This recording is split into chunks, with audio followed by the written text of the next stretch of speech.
And I knew something was wrong, because her phone was gone, but her slippers were still by the nightstand.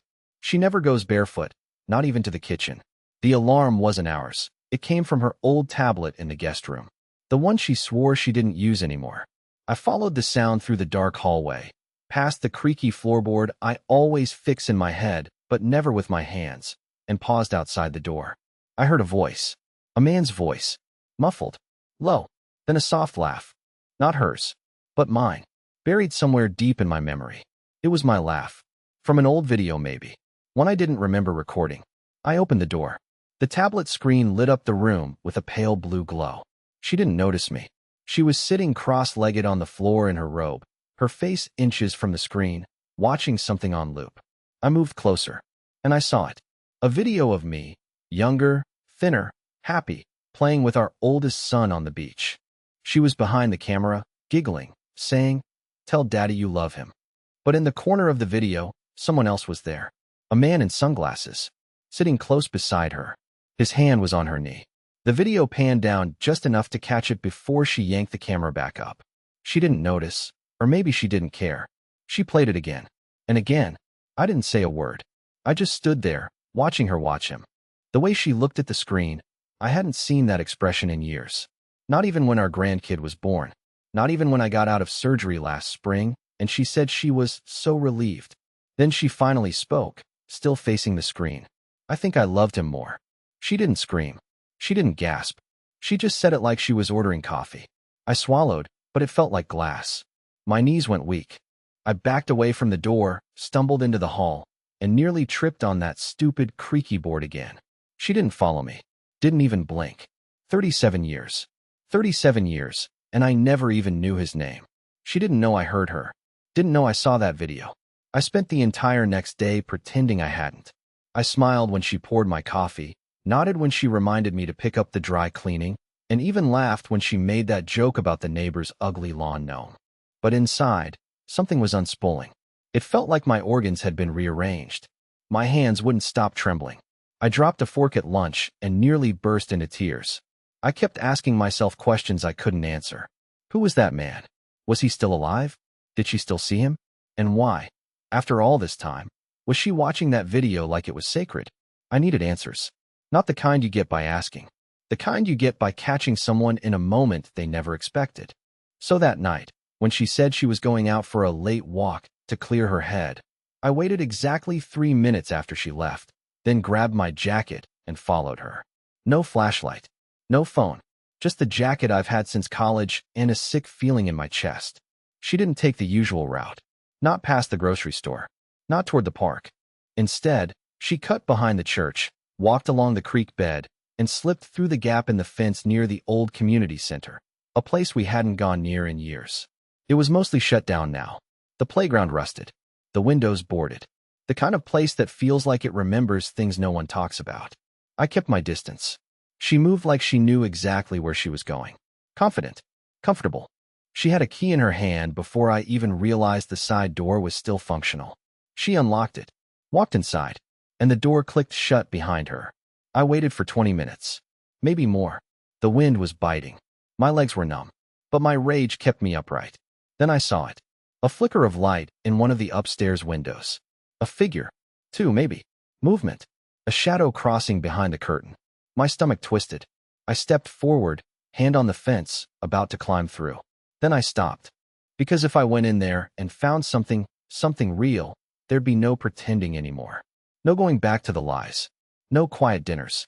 No lazy Sunday mornings watching game shows we didn't even like. Still, I had to know. So I climbed the fence, pushed open the same door, and stepped into the dark. The hallway smelled like dust and old sweat. My footsteps echoed. I followed the light, creeping up creaky stairs one at a time, barely breathing. My heart thudded in my ears. Louder. Louder. I reached the top. The door at the end of the hall was cracked open, and just as I took one step closer, I heard her laugh. Not the laugh she gives the neighbors. Not the one she uses when she's being polite. It was the other one.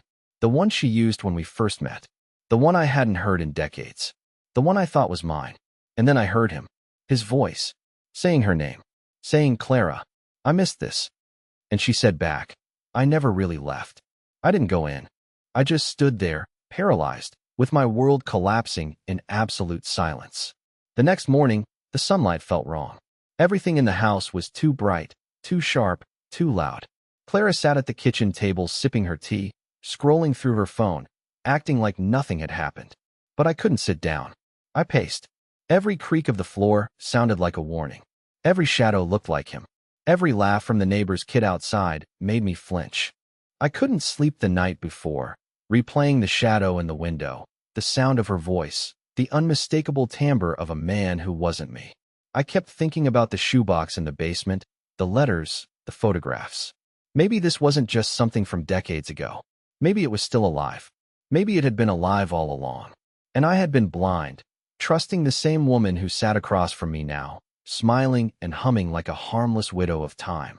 I decided I needed to confront her, but not yet, not the way a normal person would. I didn't have the courage to ask about the video or the man in the window directly. That would force an answer I wasn't ready for. Instead, I started watching her routines, her habits, the little quirks I had taken for granted for 37 years. I noticed things I'd never seen. The way she brushed her hair at night, lingering longer than necessary at the mirror. The way she sometimes whispered under her breath when she thought I was asleep. The way she held her phone with a certain care, the screen facing away from me, even when there was nothing to hide. It was maddening. Every innocent gesture became a puzzle. Every laugh became a hint. My own house felt like a theater, and I was the only audience to a play I didn't understand. Then, late at night, I heard it again, a faint vibration from the guest room. Not her phone. This was different. I crept down the hall, heart hammering. The tablet, still active. The glow spilling under the door like liquid. My hands shook as I lifted the lid. Another letter. Not from decades ago. This one smelled of recent paper, fresh ink. I unfolded it with trembling fingers. Her handwriting, unmistakable, but the content, it made my knees buckle. It wasn't addressed to me. It wasn't an apology or a confession. It was a plan, a promise. Names, dates, locations. She had been meeting him, recently, regularly. Somehow, she had been living two lives, hiding it in plain sight, slipping back into mine every evening like nothing existed outside these walls. I sank to the floor. The letter slipped from my fingers and fluttered onto the carpet like a cruel butterfly. For the first time in 37 years, I felt completely invisible to the woman I had loved my entire life. And worse, I realized that I was addicted to knowing. Addicted to the horror, to the mystery, to the betrayal. I couldn't stop. I couldn't turn away. Every step I had taken in our life, every sacrifice I had made, every smile I had given her, it all felt like it had been a rehearsal for this moment of truth. And I hadn't even spoken to her yet. I hadn't asked a single question. But the knowledge alone was enough to unravel me completely. I didn't sleep that night either. I didn't eat. I just stared at the letter, at the tablet, and at the shadows on the wall, wondering what else she had hidden. And for the first time, I considered something I had never imagined in 37 years of marriage: leaving. If you're ready, I can continue with part 4, which will escalate into the first direct confrontation and push the story into even darker, more shocking territory, while keeping the narrative unique and unpredictable. Do you want me to go ahead? The next evening, the air between us felt thick enough to chew. I waited until the house was quiet. No laundry humming, no TV murmuring in the background, no neighbors yelling through the open windows. Just the ticking of that stupid wooden clock she insisted on keeping even though it always ran 5 minutes slow. She was folding laundry in the living room, stacking my socks with military precision, humming some tune from a decade I no longer cared to remember. I sat down across from her, letter in my hand, still creased from being opened and reopened so many times it was starting to tear. My voice was pathetic when it came out. Hoarse, cracking, too soft. I said, "Clara, I found this in the guest room." She didn't look up right away, just said, "What is it?" When I didn't answer, she glanced up and saw it. The edge of the paper, the curve of her handwriting, unmistakable. For a split second, something flickered across her face. Not shock, not even fear, just mild, exhausted annoyance. Like I'd burned dinner or shrunk her favorite sweater. She sat down slowly. No panic, no rush to explain. And then she smiled. Not warmly, not nervously, but the kind of smile you give when someone asks you if you've gained weight and you pretend not to care. Oh, she said, and actually laughed. You went snooping again. Snooping. Again. As if I made a habit of digging through her private things. As if I was the one who betrayed her. The roles were already shifting in her mind, right before my eyes. I hadn't even asked a question yet, and somehow she was framing me as the problem. I tried to stay calm. I really did. I told myself I wouldn't cry. But of course I did. I always do. My voice cracked as I asked. Who is he, Clara? She sighed. A long, theatrical sigh. His name doesn't matter. He was a piece of my past that somehow showed up again. And I entertained it. That's all. Entertained it. Like it was a traveling magician or a game show. She crossed her legs like this was a therapy session, and she was the one being inconvenienced. You don't know what it's like, Leland, she said. To wake up every day knowing exactly how the day will end. What you'll eat. What you'll talk about. What shirt you'll wear. I needed to feel like a person again. Not a wife. Not a mother. Not a cook or a nurse or a calendar reminder. Just a person. I could feel something sharp building in my chest. And I'm supposed to just what? Accept that? You get to go live a second life, and I get to sit here and water the ferns? She looked at me like I was missing the point. I didn't do this to hurt you, she said. I did it to survive you. That was the moment something broke inside me. I didn't yell. I didn't curse. I didn't threaten to leave or demand names or dates. I just stared at the woman I thought I knew, the one I had loved, protected, built a life around, and saw someone entirely new. Someone who had rewritten our marriage into a prison she needed to escape from. Someone who could lie to my face, day after day, with the same lips she used to kiss our children goodnight. She stood up and walked to the kitchen, as if the conversation was over. As if she had just told me the Wi-Fi password, not that she had emotionally amputated herself from me decades ago. And then, from the kitchen, she called out like it was nothing, "You want tea?" I didn't answer. I sat there with her letter in my lap, still damp from my hands, and realized something worse than betrayal. She was calm. She was calm because this wasn't new for her. It was new only for me. 3 days passed without another word about the letter. 3 days of hollow small talk, silent dinners, and the kind of eye contact that felt more like staring contests than connection. I kept expecting a breakdown, an apology, a moment of vulnerability. But Clara didn't flinch. If anything, she seemed lighter. Like a weight had been lifted now that the lie was no longer a secret. She moved through the house humming, wiping countertops, folding laundry like a woman who had just been absolved of all responsibility. And that's when I noticed something new. She started leaving the front door unlocked. Clara had been obsessed with locking the door since the first time someone tried to sell us magazine subscriptions in the 90s. Every night at 9:30 sharp, click, deadbolt, chain, security bar. A ritual. Predictable. But now, nothing. Twice I found the door wide open at midnight.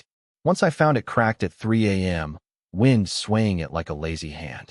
When I asked, she smiled. Oops, she said. Guess I forgot. But she didn't forget the tea kettle, or the mail, or to remind me that my pants were still in the dryer. She didn't forget anything, except this one thing. Over and over again, I started wondering if it was an invitation, or a warning. Was he coming back? Was he already here? I thought about hiding cameras. Thought about waiting outside in the car, watching the house like I was some kind of pathetic amateur detective. But I knew I wasn't built for that. I'm not bold. I'm not brave. I'm not the kind of man who kicks down doors. I'm the kind of man who finds letters and stares at walls until his vision blurs. So I did what I do best. I watched. She was different now. Her movements weren't cautious anymore. They were deliberate. She lingered near the phone too long. Took walks at odd hours. Came back flushed, breathing hard like she'd been somewhere she wasn't supposed to be. Her smile grew sharper, more performative. And every time she set a plate in front of me or asked how I slept, I could feel the question behind her eyes. How much do you really know, Leland? How much more can you take before you snap? But I didn't snap. I simply began to withdraw. I stopped asking questions. Stopped answering hers. Stopped making coffee in the morning. Stopped eating dinner at the table. Stopped folding her bath towel the way she liked. She noticed. Of course she did. One night she leaned across the couch and said, "Are you punishing me?" And I said nothing, because what was there to say? I wasn't punishing her. I was erasing myself. Erasing the part of me that thought this marriage still existed. I was becoming a ghost in my own house, because that's what betrayal does. It doesn't just break your heart. It shaves pieces off your soul, one quiet minute at a time. Later that night, as I lay in bed pretending to sleep, I heard her voice from the hallway. Soft, whispering, just outside the guest room. It wasn't a phone call. She was talking to someone in person. And that was the moment I knew. She hadn't stopped. Whatever it was still happening. Right here, right under my roof. It was tucked behind her winter coats, folded too perfectly to be a mistake.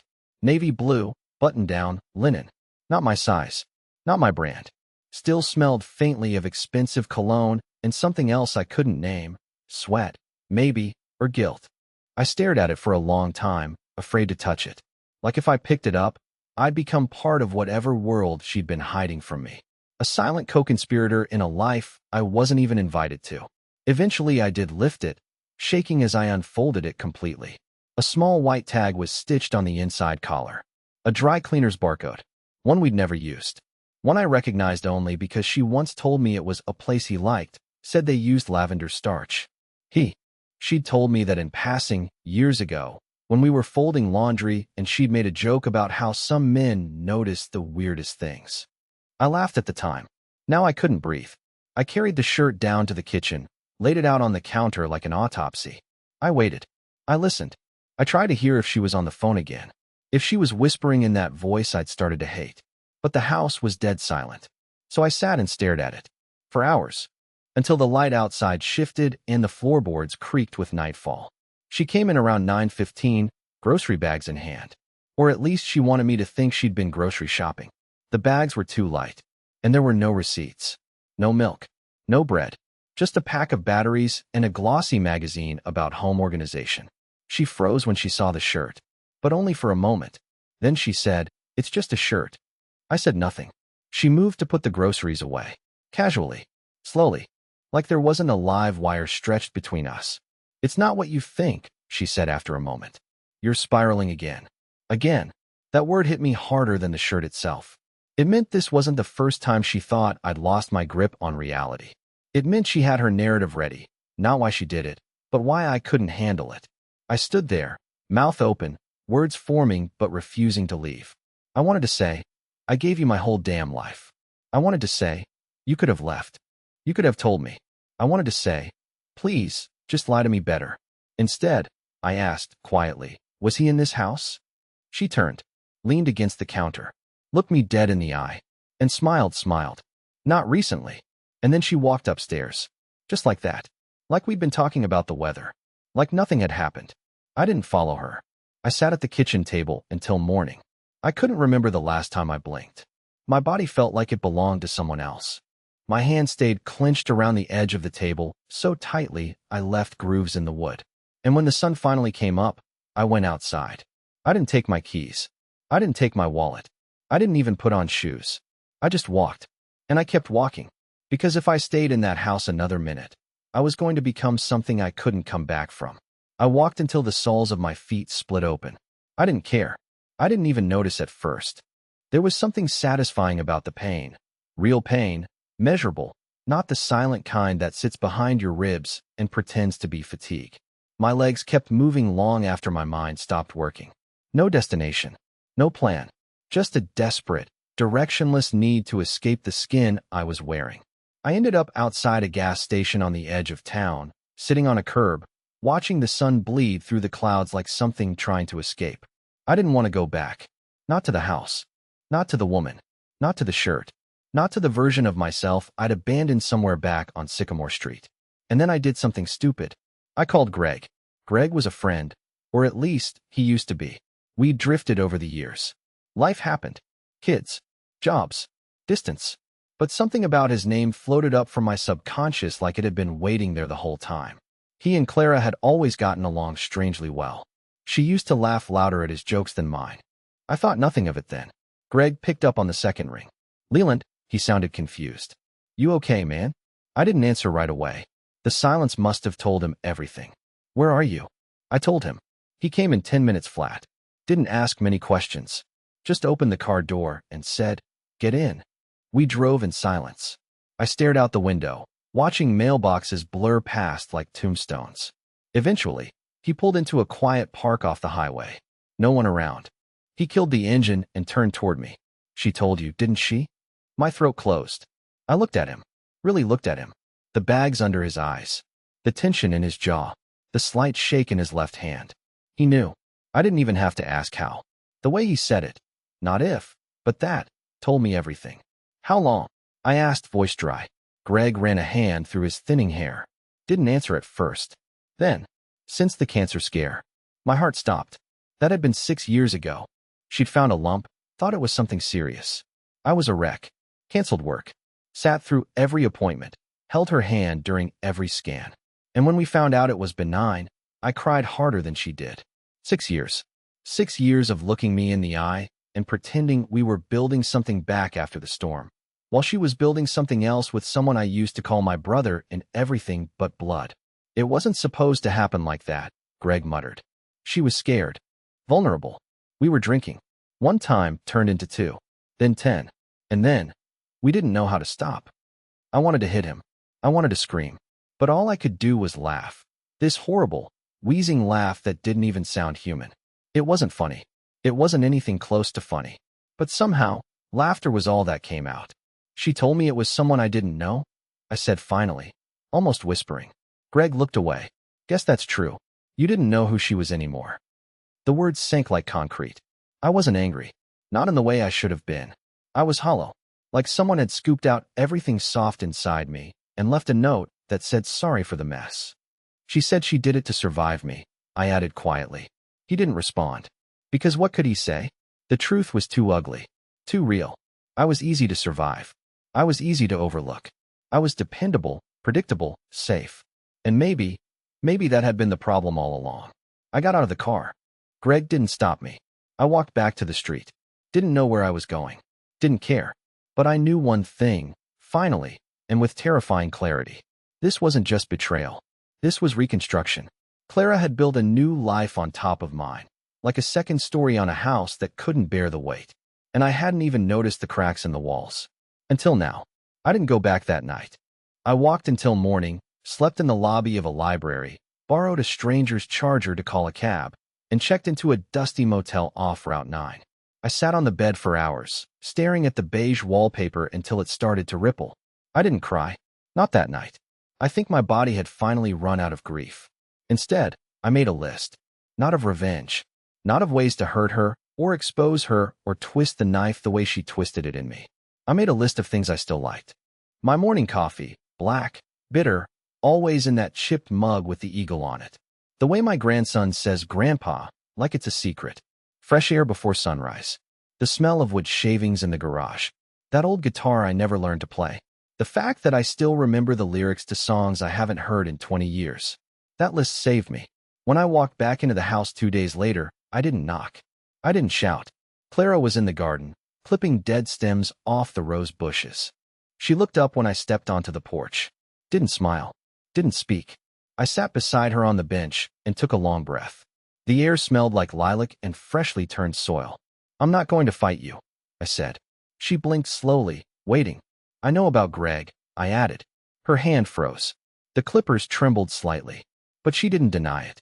I'm not here for revenge, I continued. I'm here to say goodbye. Properly. Not the way you did. Not with silence and lies. With honesty. She looked at me then. Really looked at me. And I saw something behind her eyes I hadn't seen in years. Not fear. Not guilt. Sadness. I didn't mean to hurt you like this, she whispered. I nodded. But you did. We didn't argue. We didn't cry. We sat together in the quiet, and for the first time in a long time, I felt like I was breathing air that hadn't passed through someone else's lungs first. I'm going to stay with Melanie for a while, I told her. Help her with the baby. Maybe find a little apartment. I don't know yet. But I need to be somewhere that doesn't feel like a graveyard. Clara didn't ask me to stay. She didn't beg. She just nodded and said, okay. And that was it. I packed light. A few shirts, a box of old records, my tools, that damn chipped coffee mug. Before I left, I stood in the hallway and looked at the framed photo of us on our wedding day. We looked like strangers, kids playing dress up. I smiled at them, not with bitterness, with gratitude. They had no idea what was coming. But somehow, they made it this far. And now, so would I? 1 year later, I live in a modest condo with a view of the river. I go fishing on Sundays. I finally started learning the guitar. I'm still terrible, but I smile every time I miss a chord. Sometimes, Clara sends pictures of the garden. We don't talk much, but we don't hate each other. We just existed together for a while. Now we exist apart. And me? I'm okay. Not perfect. Not healed. But okay. And sometimes, okay is the most beautiful thing in the world.